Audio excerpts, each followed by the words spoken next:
চলুন সেটা দিয়ে আমরা করেছি।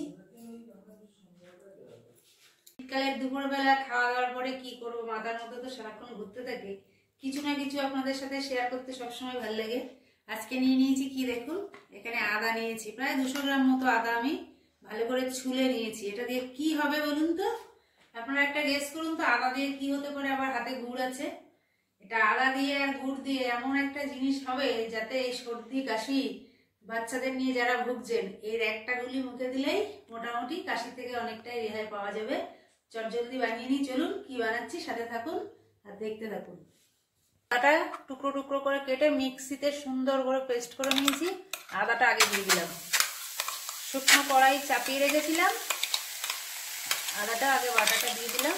এটা পরিমাণটা আপনারা বাড়ানো কমানো করে নিতে পারবেন। দিয়ে দিলাম, কিছুটা গ্রেট করা আছে, কিছুটা এমনি টুকরো করা আছে। এই যে দেখুন আদার গুড়ের কিন্তু আস্তে আস্তে করে জাল হচ্ছে, একদম কমিয়ে কমিয়ে মা নাড়িয়ে নাড়িয়ে পুরো একটা হালকা হালকা টান টান ভাব আসবে। তখন আমাদের দেখতে হবে যে গুলিটা হচ্ছে কিনা, সেই সব প্রসেস দেখাবো, সঙ্গে থাকুন। কিভাবে তৈরি হচ্ছে আদার লজেস সেটাই দেখাবো। এই যে দেখুন এর মধ্যে এখন কি কি চলে যাচ্ছে, অল্প হলুদ গুঁড়ো, বিট নুন আর গোলমরিচ সব দিয়ে এবার একসাথে খুব সুন্দর করে মেশাতে হবে। এই যে দেখুন আস্তে আস্তে কালারটাও ভালো চলে আসছে। হলুদ মানে টারমারিক। এই যে জাল কিন্তু আস্তে আস্তে আস্তে আস্তে হচ্ছে, কারণ এরম ভাবে কমিয়ে কমিয়ে, এই দেখুন জাল কিন্তু একদম কমিয়ে কমিয়ে করতে হবে, কারণ আঠা আঠা ভাবটা যতক্ষণ না আসবে সেই লজেস মতন যে গোল হোক লম্বা হোক যাই হোক সেই গুলির আকৃতিটা কিন্তু আসবে না। ওই জন্য মা দেখুন কমিয়ে কমিয়ে জাল দিচ্ছে অনেকক্ষণ ধরে, যাতে একটু শক্ত শক্ত আঠা আঠা ভাব আসে। দেখুন জ্বালিয়ে জ্বালিয়ে জ্বালিয়ে জ্বালিয়ে পুরো আঠা ভাব চলে এসছে। আপনাদের একটা ছোট্ট খাট্ট পরীক্ষা করে দেখাবো। ওমা দাও, কখন বুঝবেন আর কি যে আপনার এই গুলি রেডি মানে লজেসটা রেডি। এই যে দেখুন জলের মধ্যে দিয়েছি, ছেড়ে যাচ্ছে না, আর মা আস্তে আস্তে পাকাবে সেটা একটু দেখবেন।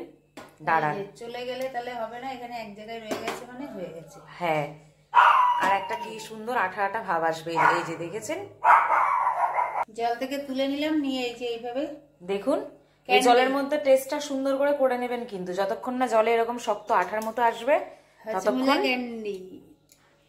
এই যে দেখুন সাদা একটা কাগজ নিয়েছি, সেই কাগজের ওপরে সুন্দর করে অল্প অল্প করে মা এখানে দিয়ে দেবে, যাতে গুলি করতে সুবিধা হয় এবং ঠান্ডা হয়ে যায়।